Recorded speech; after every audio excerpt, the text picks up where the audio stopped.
Olá, eu sou a Angel e sejam bem-vindos a esse canal de corte, relatos, casos criminais, curiosidades, mitologias, lendas, também casos de extraterrestres, entre muitos outros. Canal eclético, cada dia trarei para vocês um conteúdo diferente.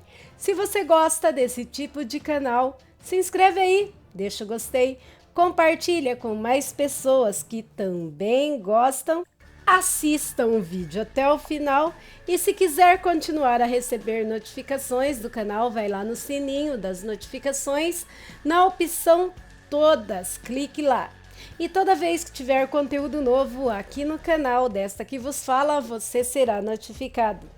E hoje é domingo com o Drácula, dia de leitura do livro Drácula de Bram Stoker, pela editora Pé da Letra. Hoje vamos ler o capítulo 19, Diário de Jonathan Harker. 1º de outubro, 5 horas. Fui com o grupo à exploração com a mente tranquila, pois acho que nunca vi mina tão absolutamente forte e bem. Estou tão feliz por ela ter concordado em ficar para trás e deixar que nós, homens, fizéssemos todo o trabalho. De alguma forma não me agradava o fato dela estar envolvida neste assunto terrível. Mas agora que seu trabalho terminou e que foi graças à sua energia, mente e prevenção que a história toda foi montada de forma que todas as partes ficaram claras. Ela pode muito bem considerar que o seu papel acabou e que pode daqui por diante deixar o resto conosco. Creio que todos nós ficamos um pouco abalados pela cena com o Sr. Randfield e saímos de seu quarto. Ficamos em silêncio até voltarmos para o escritório. Então o Sr. Maurice disse para o Dr. Sirrod: "Olha, Jack, se aquele homem não estava blefando, ele é o louco mais sadio que eu já vi. Não tenho certeza, mas acredito que ele tinha algum objetivo sério. E se tinha, foi um golpe duro para ele não ter tido uma chance." Lord Godalming e eu ficamos em silêncio, mas o Dr. Van Helsing acrescentou: "Meu amigo John, você sabe mais sobre loucos do que eu, o que me agrada, pois temo que se fosse responsabilidade minha decidir, eu teria dado alta antes daquele último arroubo histérico. Mas é vivendo que se aprende. Em nossa tarefa atual, não podemos correr risco. Como o meu amigo Quincy diria, as coisas estão melhores do jeito que estão." O Dr. Sirrod pareceu responder aos dois de forma meio sonhadora. "Acho que concordo com vocês. Se aquele homem fosse um louco comum, eu teria confiado nele, ou melhor dizendo, arriscado a confiar nele. Mas ele parece tão envolvido com o conde de uma forma meio que indicativa que tenho medo de fazer algo errado, ajudando-o com suas manias. Não consigo esquecer a forma como que ele suplicou por um gato, com um fervor quase tão grande quanto agora. Depois tentou arrancar a minha garganta com os dentes, além de que chamou o conde de mestre senhor. E pode querer sair para ajudá-lo de algum jeito diabólico. Aquela criatura horrorosa tem os lobos, os ratos e a sua própria raça para ajudá-lo. Então, suponho que se rebaixe a ponto de tentar usar um louco respeitável. Contudo, Randfield Parecia estar sendo sincero. Só espero que tenhamos feito a coisa certa. Estas coisas, junto com o trabalho complicado que temos em nossas mãos, ajudam a enervar a pessoa. O professor foi até ele e, colocando uma mão sobre o seu ombro, disse daquele seu jeito sério e gentil: Amigo John, não tema. Estamos tentando cumprir o nosso dever em um caso muito triste e terrível. Só podemos fazer o que achamos melhor. O que mais podemos esperar, exceto a piedade do bom Deus? Dr. Godalming se retirara por alguns minutos, mas acabara de voltar.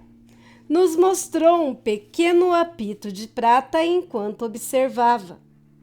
Aquele lugar velho pode estar cheio de ratos, e se estiver, tem um antídoto à mão.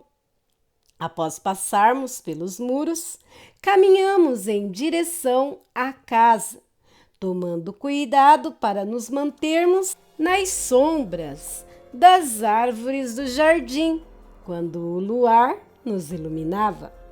Ao chegarmos na entrada, o professor abriu a mala e tirou diversas coisas que arrumou sobre o degrau, separando-as em 4 grupos, evidentemente um para cada. Então falou: Meus amigos, estamos indo de encontro a um terrível perigo e precisamos de armas de muitos tipos. Nosso inimigo não é meramente espiritual.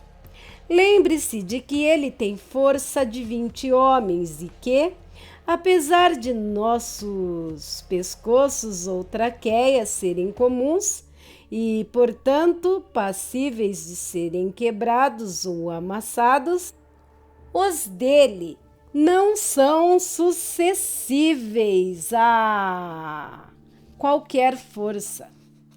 Um homem mais forte ou um grupo de homens com força combinada maior do que a dele pode conseguir segurá-lo ocasionalmente, mas não conseguem machucá-lo do jeito que podem ser machucados por ele. Precisamos, portanto, nos proteger de seu toque. Mantenham isso perto do coração. Enquanto falava, levantou um pequeno crucifixo de prata e deu para mim, por estar mais perto dele. Coloquem essas flores ao redor dos pescoços. Neste momento, me deu uma guirlanda de flores de alho murchas. E para inimigos mais mundanos, este revólver e essa faca. E para ajudar em qualquer ocasião, estas lamparinas elétricas bem pequenas, que podem amarrar no peito. E para tudo. E para ser usado em último recurso, isto que não podemos profanar desnecessariamente. Referia-se a um pedaço de hóstia que colocou em um envelope e me entregou. Cada um dos outros estavam semelhantemente equipados.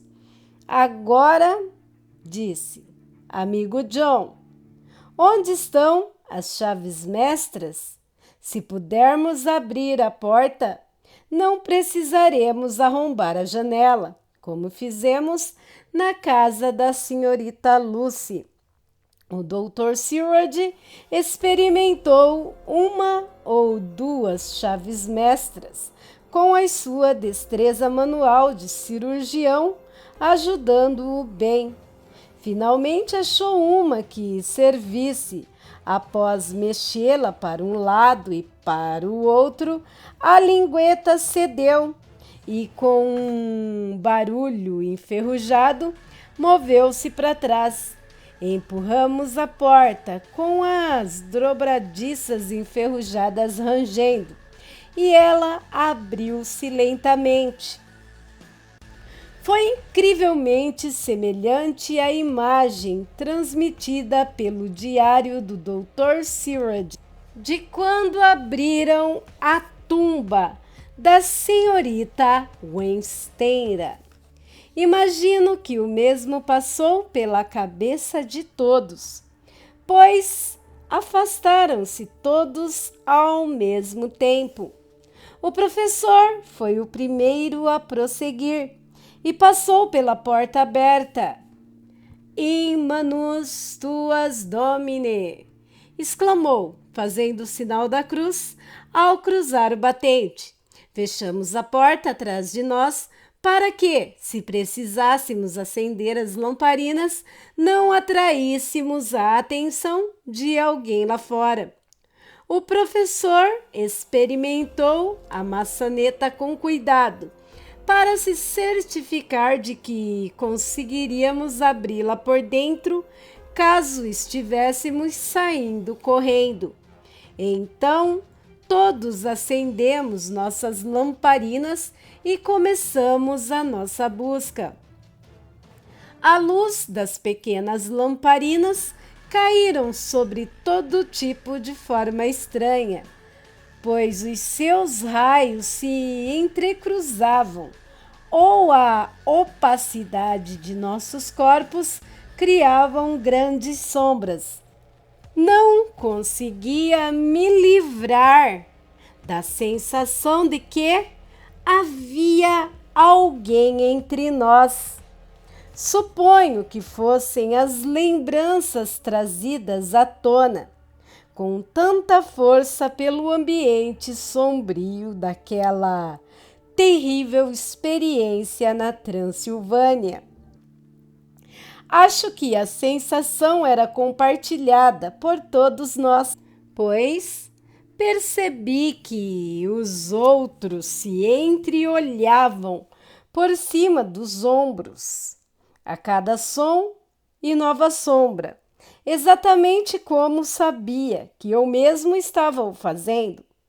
Todo lugar estava coberto de poeira. O chão parecia ter centímetros dela, exceto onde havia pegadas recentes, nas quais, ao aproximar minha lamparina, pude ver marcas de tachas que haviam furado a poeira.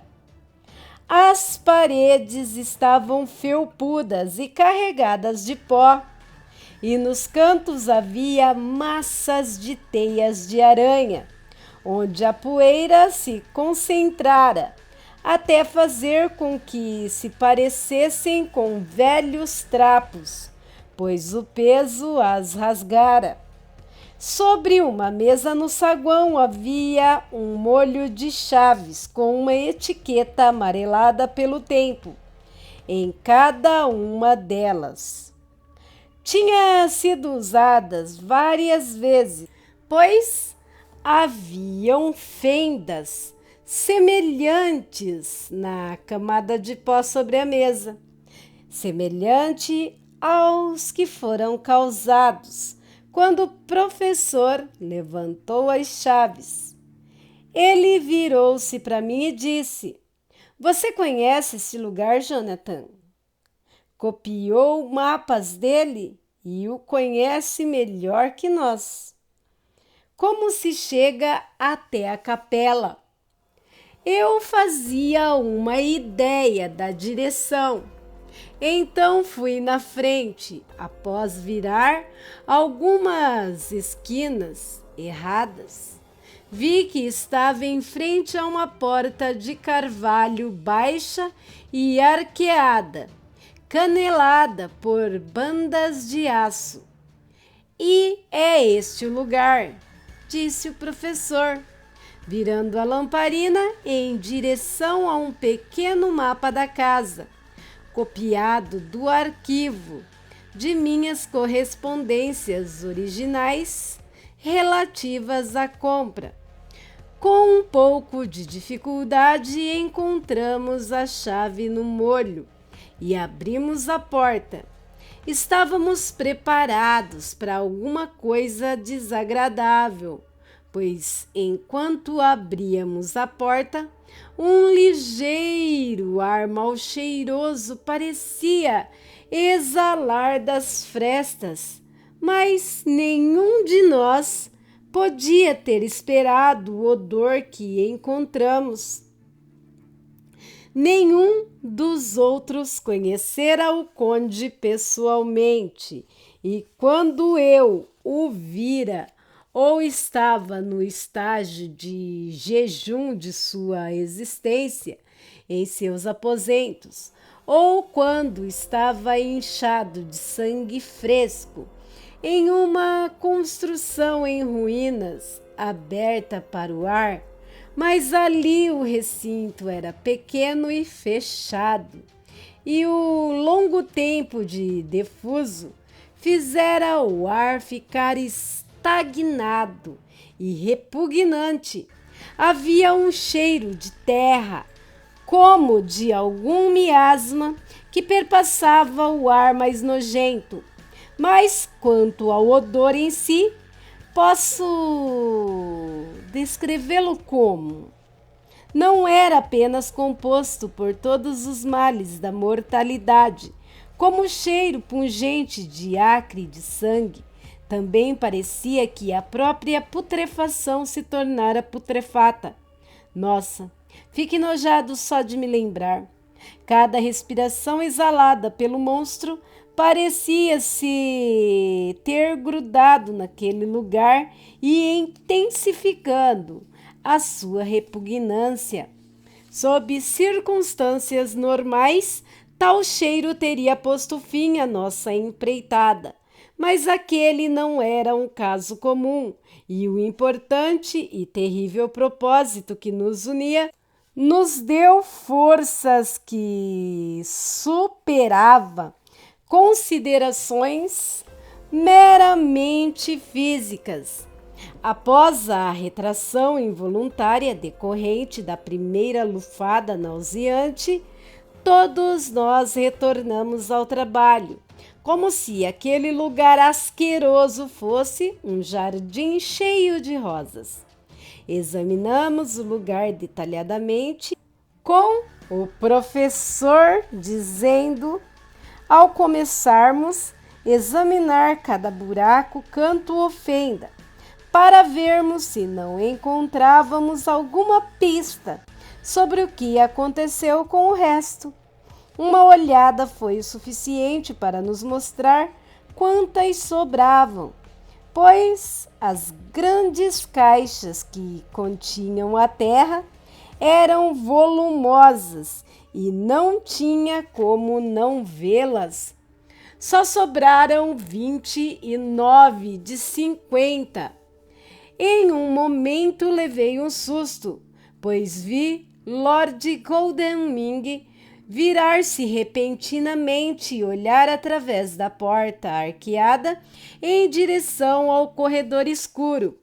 Olhei também, e por um instante pensei ter visto as feições do rosto do maldoso conde, a ponta do nariz, os olhos vermelhos, os lábios rubros, a terrível palidez.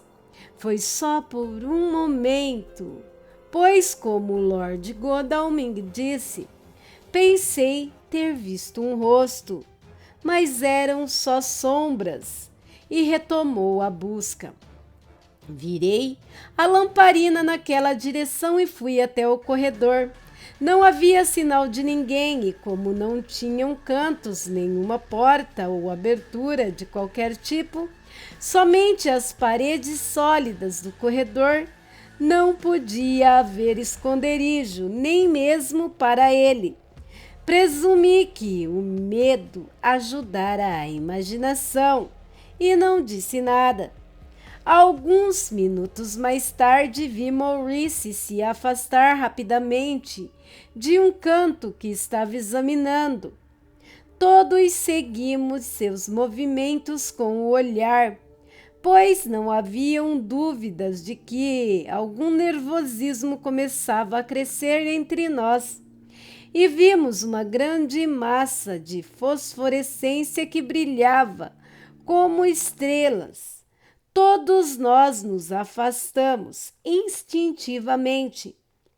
O lugar inteiro estava sendo tomado pelos ratos.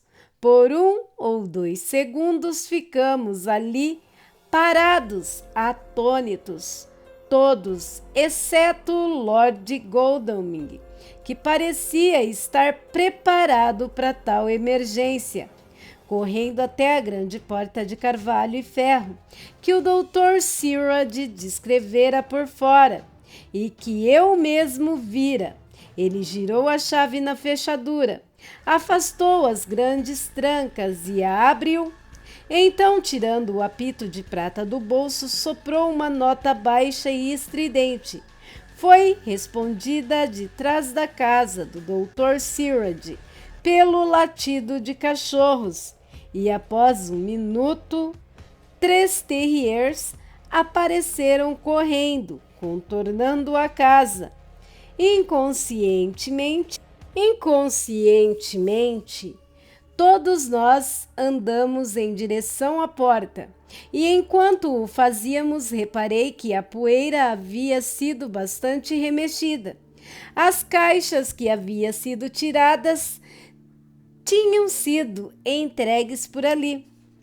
Porém, mesmo após 1 minuto, a quantidade de ratos havia aumentado consideravelmente.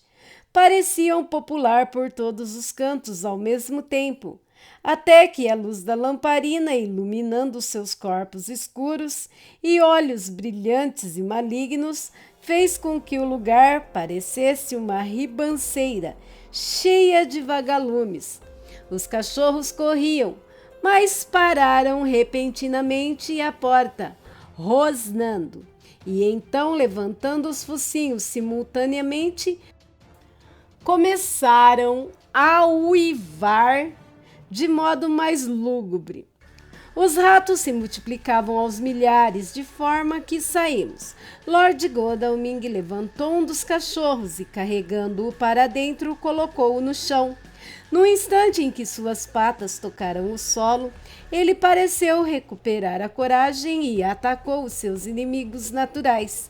Estes fugiram dele com tanta rapidez que, antes de conseguir matar 20 deles, os outros cachorros que, àquela altura, haviam sido carregados também, do mesmo modo, tiveram poucas presas antes do grupo todo desaparecer. Com sua partida, tivemos a impressão de que alguma presença maligna se fora, pois os cachorros começaram a brincar e a latir alegremente, enquanto se lançavam sobre os seus oponentes caídos e os balançavam e jogavam para cima com sacudidelas ferozes. O humor de todos nós pareceu melhorar. Não sei dizer se foi por causa da purificação da atmosfera mortal com a abertura da porta da capela ou devido ao alívio que sentimos ao nos encontrarmos ao ar livre. Contudo, a sombra do medo certamente pareceu sair de nós como um manto, e a nossa vinda perdeu um pouco do seu significado sombrio, apesar de nossa resolução não ter fraquejado nenhum centímetro. Fechamos a porta de fora, passamos as barras de ferro e as trancamos. E, trazendo os cachorros conosco, começamos a revistar a casa. Não encontramos nada em nenhum canto, exceto uma quantidade extraordinária de poeira, e tudo intocado, exceto as minhas próprias pegadas de quando visitar a casa pela primeira vez. Em nenhum momento os cachorros exibiram qualquer sintoma de inquietude, e mesmo quando voltamos para a capela, eles brincavam por todos os cantos, como se estivessem caçando coelhos em um bosque, num dia quente de verão. A manhã estava se aproximando rapidamente do leste, quando emergimos da porta da frente.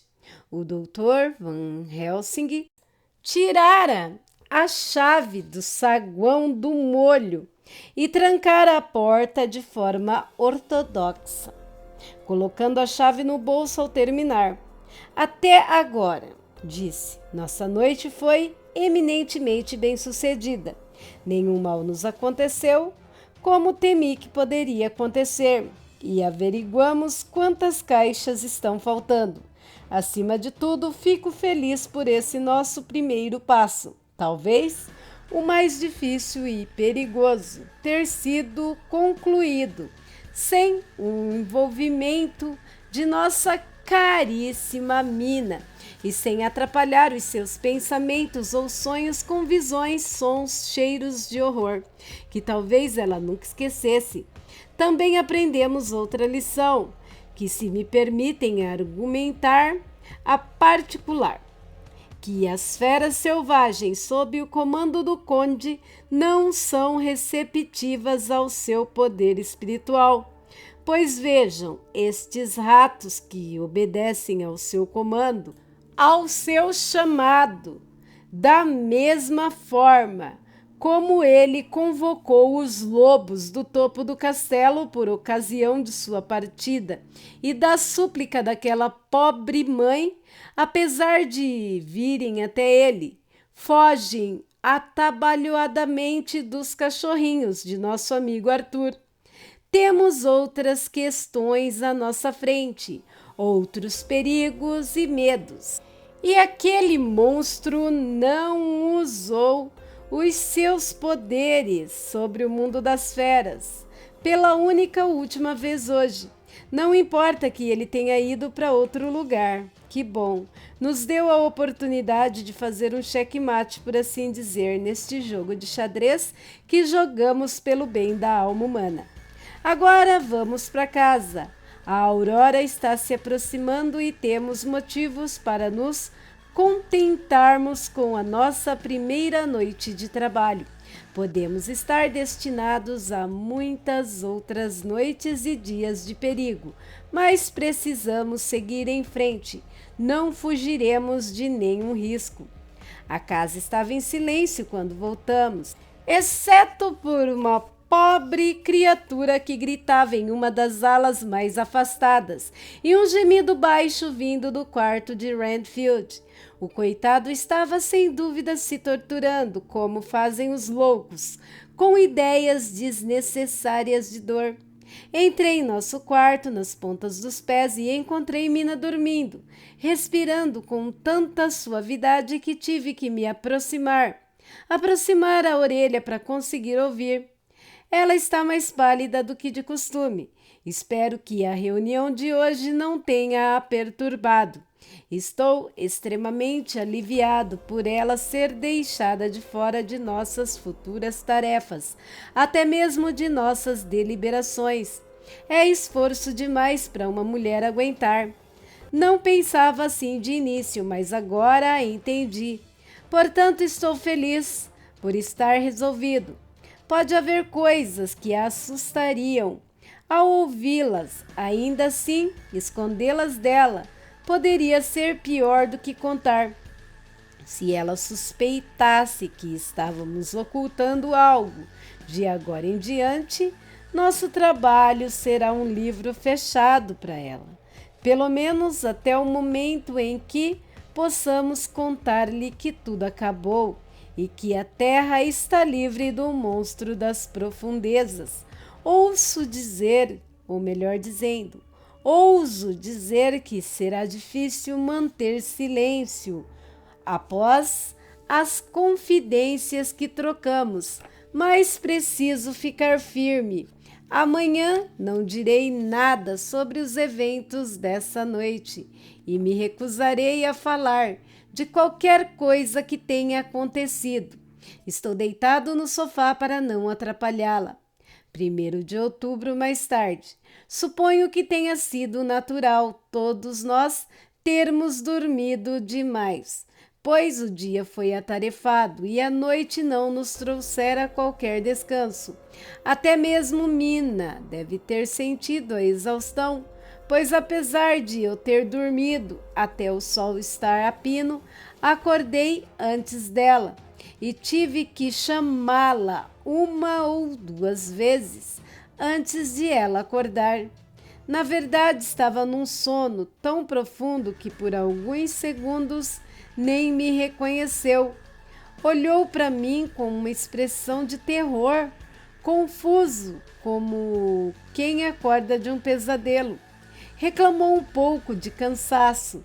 Deixei-a descansar até mais tarde. Agora sabemos que 21 caixas foram removidas e se muitas delas foram levadas. Parte 2, intitulado Diário do Dr. Seward. Espero que estejam gostando do nosso domingo com o Drácula, com a leitura do livro Drácula de Bram Stoker. Deixe aí na área destinada aos comentários suas considerações e opiniões com respeito, é claro, e também indicações de livros de terror para serem lidos aqui no domingo. Se você está gostando do conteúdo do canal, se inscreve aí, compartilha esse vídeo, deixa o seu gostei, vai no sininho das notificações para ativá-las, para sempre que tiver conteúdo novo no canal, você ser notificado. Todos esses passos ajudam aí muito o canal e, em consequência, ajuda a criadora de conteúdo aqui. E vendo que este não é um canal monetizado, se você quiser dar uma ajuda, um up, você pode estar fazendo isso via Pix e a chave do mesmo está na descrição do vídeo e eu já deixo aqui minha mais sincera gratidão.